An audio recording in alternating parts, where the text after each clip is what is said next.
Hello everyone. Welcome to First Online University, a global platform for all your education and growth related needs. In this lecture, we are going to start with the chapter P block elements, and we are going to start since we know what is P block. We've already studied the periodic table chapter and we've seen that P block elements are going to be from group 13 to group 18. So firstly, we are going to start with group 13 elements, and that too will involve a lot of properties that we have to study. So when I talk about group 13 elements, we need to talk about in this particular lecture, we will be discussing the electronic configuration, the abundance of these elements and their physical properties. And likewise, we'll be talking about chemical properties, etc. in the upcoming lectures. And once we are done with group 13 elements, then we are going to move on to the next group. Okay. So before we begin, a piece of information for you.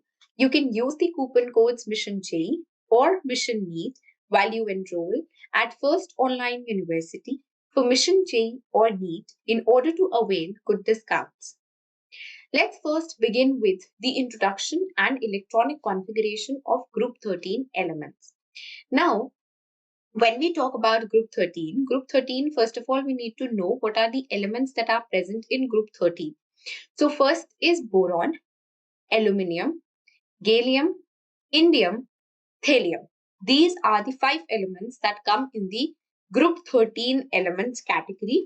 And when we talk about these elements, they are placed in group 13 in the long form of the periodic table. So if you look at the electronic configuration of these group 13 elements, which are also known as group 3A elements, it's going to be boron. Since we have seen that boron has got 5 electrons, it's going to be 1s2, 2s2, 2p1. Now, since they are p block elements, the differentiating electron is going to enter into the p subshell or the p orbital, and therefore the electronic configuration of all these elements is going to be going into the p subshell. But since we are talking about group 13, which is the first group of the p block elements, therefore each of these elements that we are going to discuss will have np1 configuration, where n is going to be the period number. That is also the principal quantum number. Okay, so now when we talk about boron, since it is present in period 2 and it has atomic number 5, so it's going to be 1s2, 2s2, 2p1. That's the electronic configuration of it. Next, we talk about aluminium. So it's going to be 1s2, 2s2, 2p6, 3s2, 3p1. So now it's going to be like 3p1. Similarly, so 3s2, 3p1, 2s2, 2p1. That is the valential electronic configuration which we are interested in knowing. Then when we talk about gallium, the atomic number is 31. So it's going to be 1s2, 2s2, 2p6, 3s2, 3p6, 4s2, 3d10, 4p1.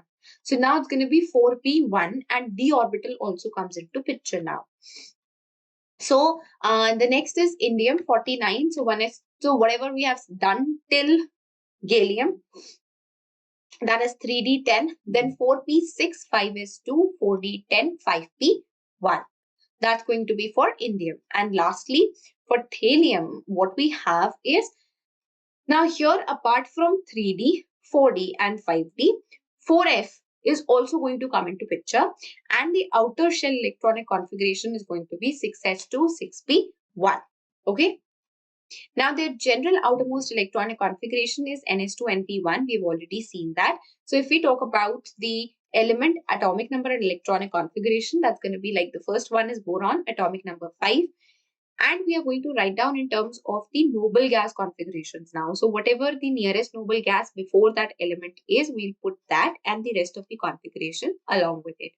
So when I talk about boron, it's going to be helium 2s2, 2p1.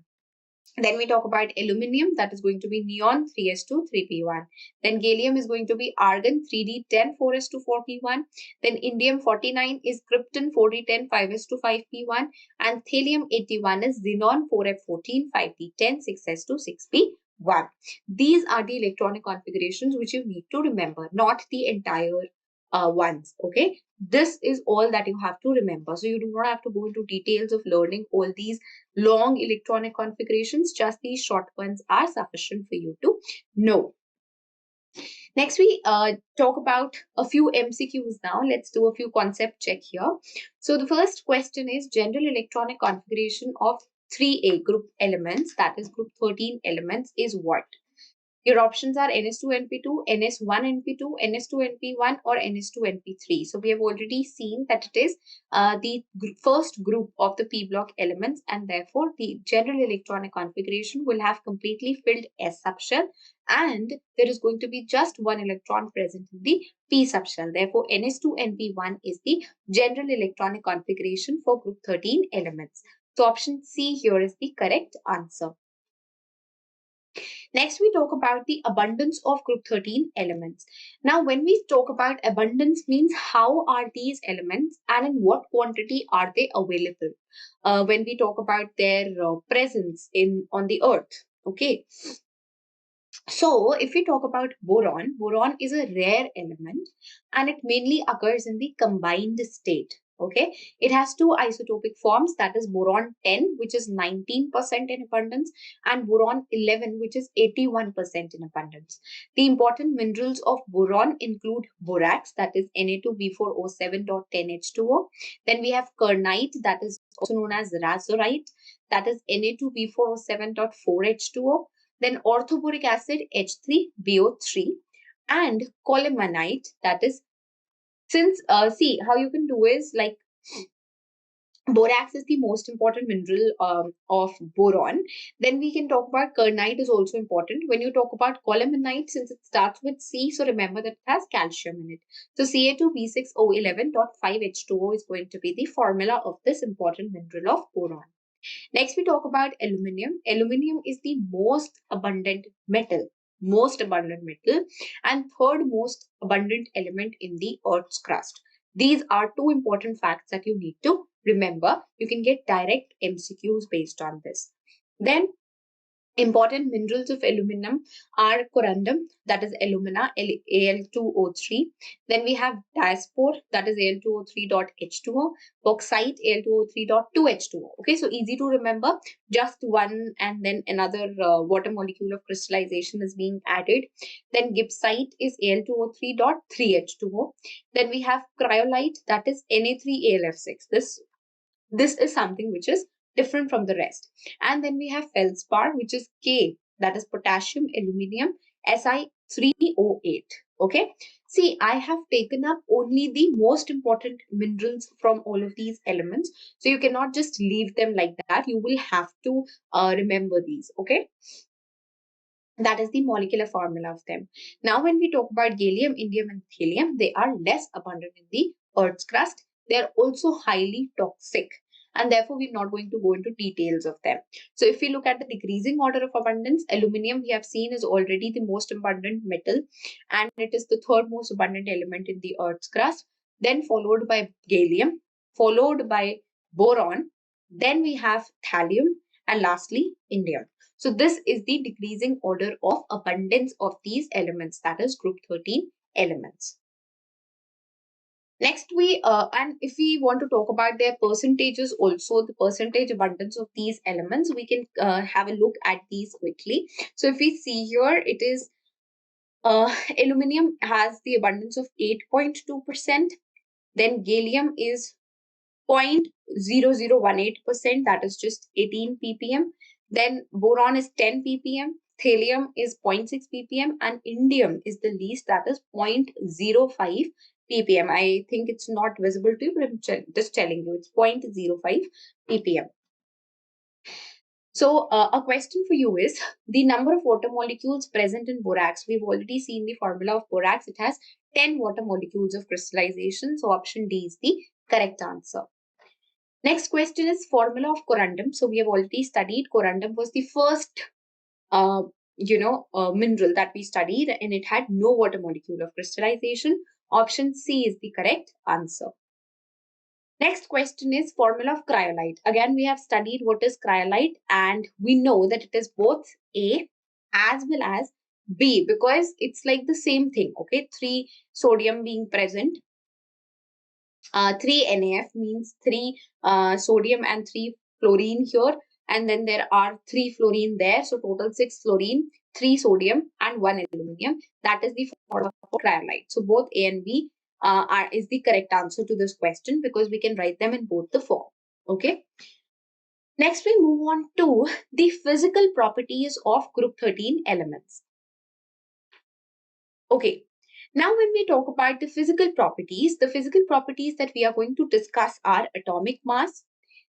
The first is atomic mass. So when I talk about atomic mass, we know that as we go from top to bottom in the group, the atomic mass is going to increase because the size is increasing.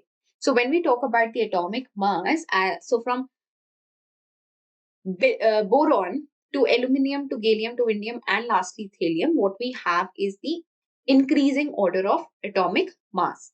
Next is atomic radius. So we know that as we go down the group, the atomic radius or the size is going to increase.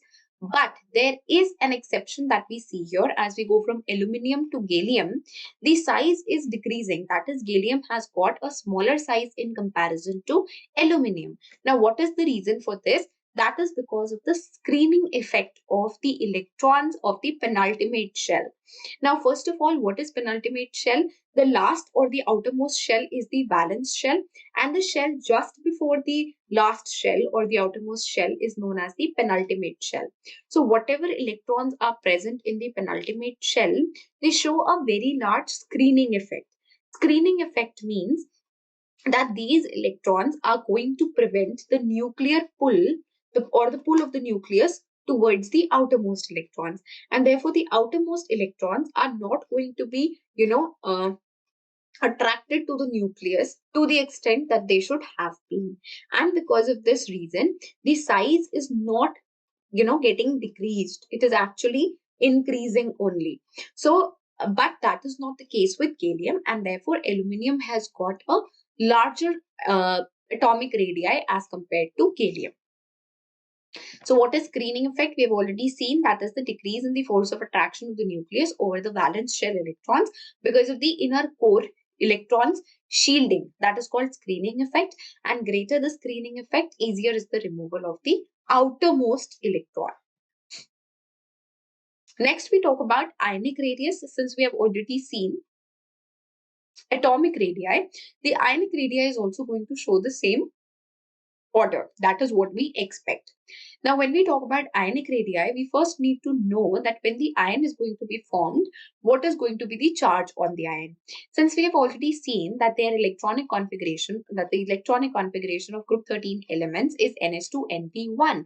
So there is a possibility of +1 oxidation state when one electron from p subshell gets removed, and there is also a possibility of +3 oxidation state when one from p and two from s are going to get removed. That is, when ionization potential is going to be applied.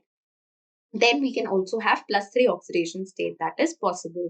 So here what we know is that when we talk about the ionic radius, we are talking about the +3 oxidation state of these ions that are being formed.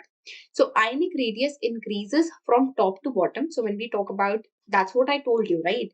Just as we have the order for atomic radius, similar is the order for ionic radius also. So as we go from top to bottom in the group, the ionic radius is also going to increase.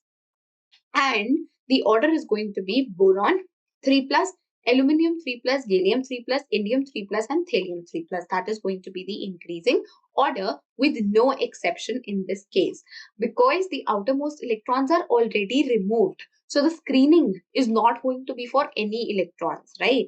Since no electrons are being shielded, the size order is going to be without any exceptions.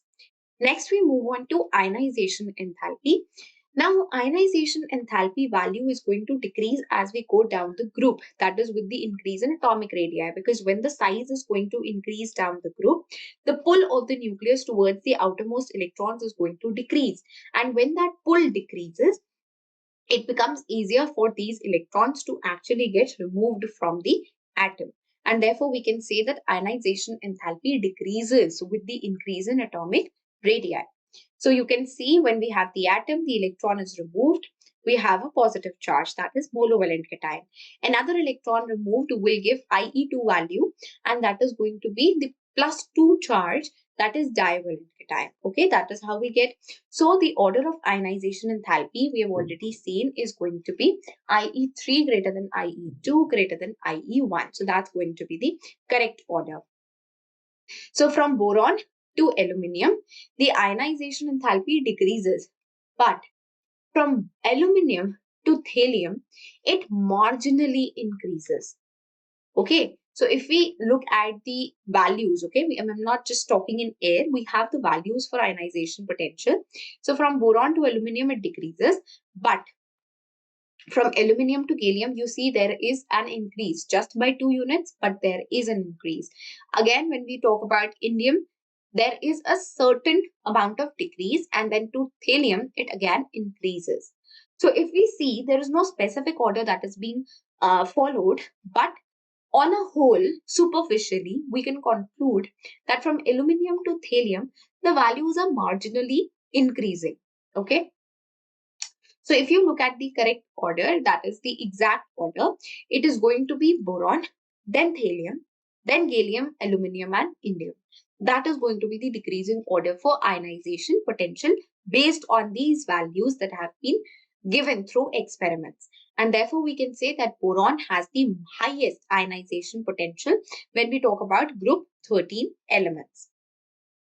The observed discontinuity in the ionization enthalpy between aluminium and gallium and between indium and thallium. All these exceptions are owing to the screening effect of DNF orbitals. Now you will say, how come screening effect has come into picture all of a sudden? That is because of the presence of D block and F block.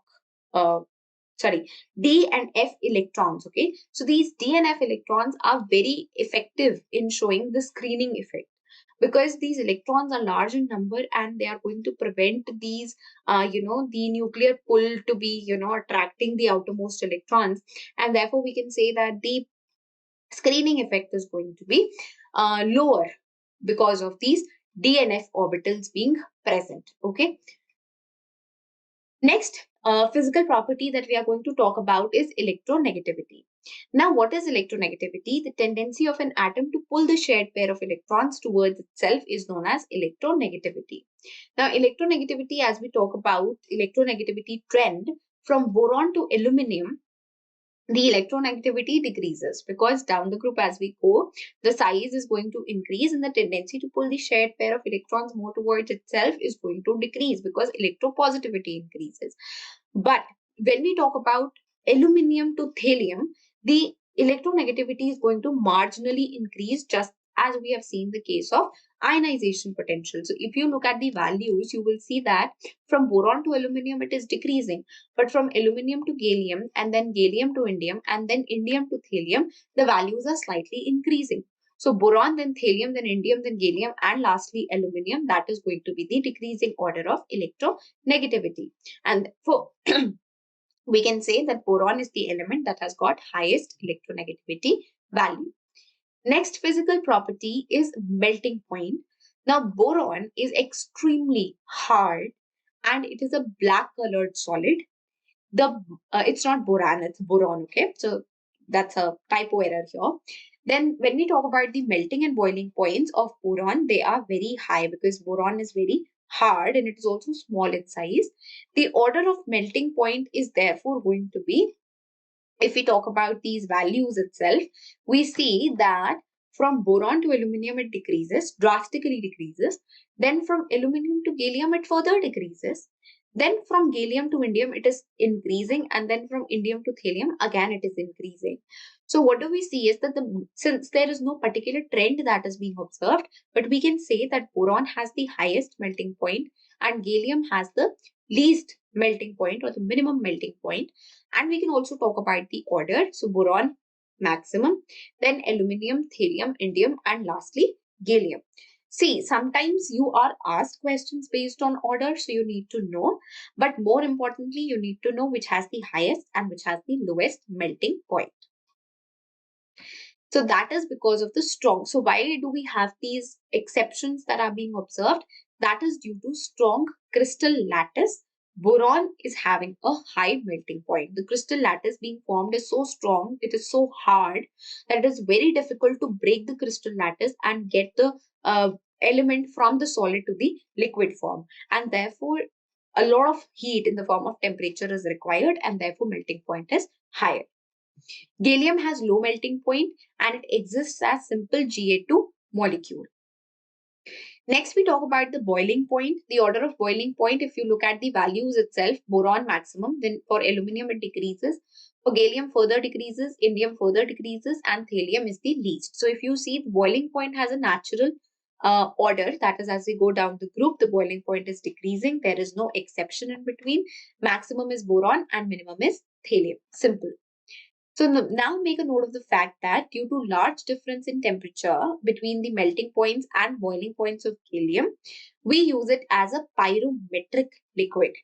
That is filled in high temperature measuring liquid thermometers. Now whatever liquid thermometers we have, that is high temperature measuring liquid thermometers, we make use of gallium because it has got a very high melting point and a difference of 2373 Kelvin in the melting and boiling points. So when we have to measure very high temperatures, we make use of gallium in that liquid thermometer. Next, we talk about density. Now, when we talk about the density of group 13 elements, as we go down the group, the density is going to increase. We can also have a look at the values here. For boron, aluminium and all these elements, we are talking of the density in the solid state and then in the liquid state. So when we look at the values, we see for boron, aluminium, gallium, indium and thallium, the order is going to be, what do we see is that down the group, the density is increasing with no exceptions present. Okay, for the solid state it's different, for liquid state it's different. Next is electropositive character or metallic nature. So we can talk about both these properties simultaneously. So we know that as we go down the group, the electropositive character or the metallic nature increases, but from boron to aluminium, the metallic nature decreases, okay, but from boron to aluminium, the metallic nature is actually increasing. Okay, that means that aluminium is going to be more metallic in nature than boron, and therefore we can say that the order here is going to be first aluminium, then boron, then gallium, indium, thallium. That's the natural order with no exceptions. Now let's quickly have a look at few MCQs. Which group 13 element has lowest melting point? We have already seen that it's gallium that has got the lowest melting point. Next is the order of electropositive character of group 13 elements is. So we have already seen that down the group, electropositive character is decreasing. But there is this exception at the boron-aluminium interface. That is for the aluminium is going to have a higher electropositive character, and therefore here option C is going to be the correct answer. Yes, indeed, that's the answer. Next question is, which group 13 element is used as a pyrometric liquid? We have already seen that there is one particular element that has got a difference of 2373 Kelvin between the melting and the boiling points, and therefore it can be used as a pyrometric liquid. That is gallium. So option B is the correct answer. So this is all about the introduction to group 13 elements, the abundance of group 13 elements, their electronic configurations and their physical properties. In the next lecture, we'll be taking up the chemical properties of group 13 elements. You can subscribe to our YouTube channel for joining YouTube live classes for best NEET or JEE coaching.